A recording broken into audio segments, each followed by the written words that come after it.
As though determined to outshine in colourful splendour anything yet seen on the royal tour of Ghana, the chiefs of the Ashanti region converged upon Kumasi, the capital. They came to present a Durbar held in Her Majesty's honour at the sports stadium. Their festive attire, locally woven of silk, velvet, brocade and damask, richly appliqued and embroidered, is an inheritance of Ghana from its Gold Coast times. And such was the picture as, with a contrasting modern escort, the Queen drove to the stadium.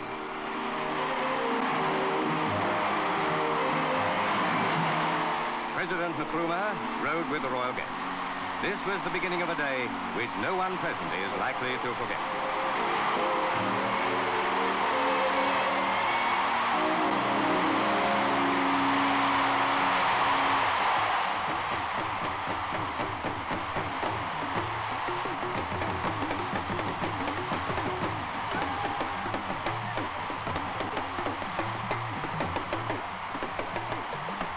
Forming a great semicircle, the chiefs were already in their places.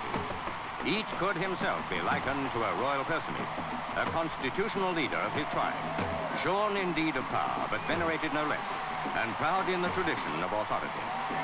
In the Ashanti province, the wind of change has not diminished their glory in the past.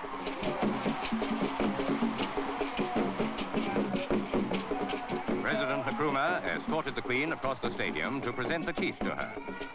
He personifies his country's march into the second half of the 20th century. They, an era now passing in a golden sunset. But all Ghana, old and new, has united in its enthusiasm during the royal tour. If it had been planned that the presentation should be a formal matter, that was soon changed. In a few seconds, the Queen and Duke were surrounded by chiefs and their attendants. What sort of picture of Britain and the monarchy the minds of these men hold, only they can tell. But with natural chivalry, they welcomed the White Queen, who reigns more than 3,000 miles from Ghana.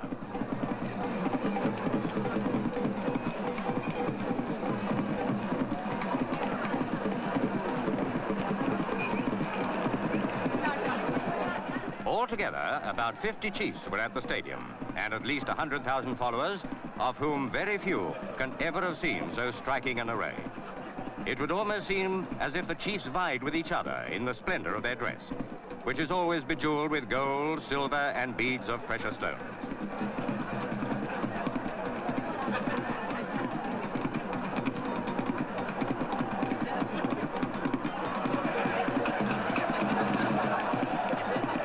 From the royal dais, the Queen saw the parade of the chiefs. Nominal allegiance is owed to them by nearly 1 million people who produce a large part of Ghana's gold, cocoa and timber. However, it's safe to say that nobody's thoughts turned on the nation's economy here at the stadium. This was a holiday, a royal holiday, with everyone from chiefs downwards entering into the spirit of it.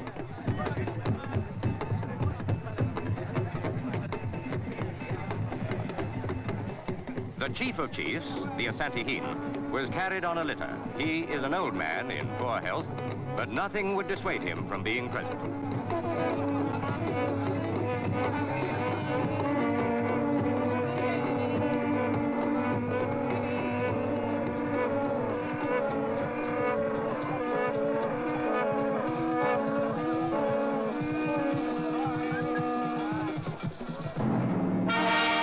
There was another Durbar at Cape Coast, the capital of the central region.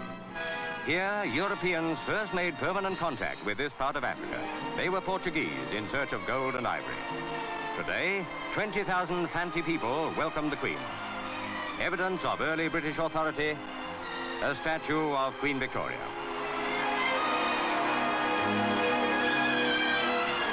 The president of the central region of the House of Chiefs, Nana Akying, introduced all of them by turn before the presentation of the solid gold miniature palanquin. That was the principal gift the chiefs made to the sovereign.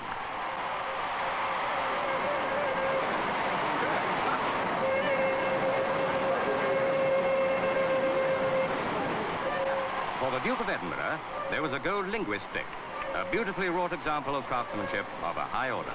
And then came, for Prince Charles, a miniature gold sword. For Princess Anne, a gold bracelet. Nor was baby Prince Andrew forgotten. For him, there was a solid gold fountain pen.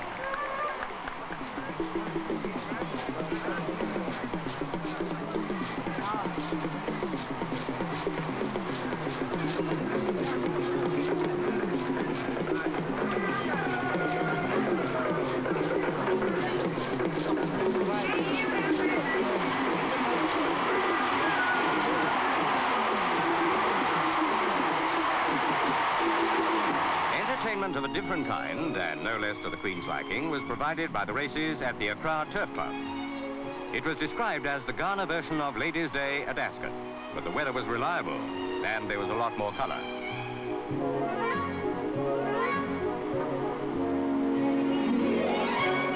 Presidential Guard was in keeping with the ceremonial arrival of Her Majesty and President Nkrumah.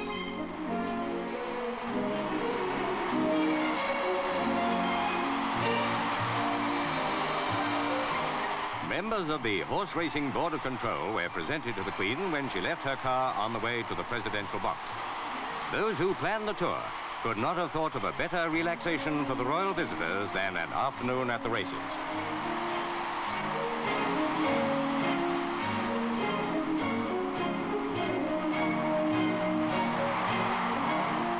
Racing, with its lure of that elusive something for nothing, makes a strong appeal all the world over. The names of the events on the program had both a strange and familiar look. The Volta River Handicap and the Ashanti Purse on the Ghana side, the Windsor Handicap on the British. Before the day's main event, Her Majesty Queen Elizabeth II Cup, the Queen went to the paddock to cast a knowledgeable eye over the runners. In many ways, it must all have seemed very much like home. The race was restricted to horses bred in West Africa. There were 26 runners, the distance 10 furlongs. Her Majesty provided the cup. It was a good start, which is half the battle in a race of this distance. At this early stage, prophesying would have been rash. And it wasn't until they came towards the grandstand that the race began to sort itself out. And in the lead was Mr. Hewitt Mills, hard and soft. Probably pacemaking for the same owners, hooray. We shall see. Yes, that's what it looks like. And as they dash towards the finish, it's hooray in front. Sure enough, hooray is the winner.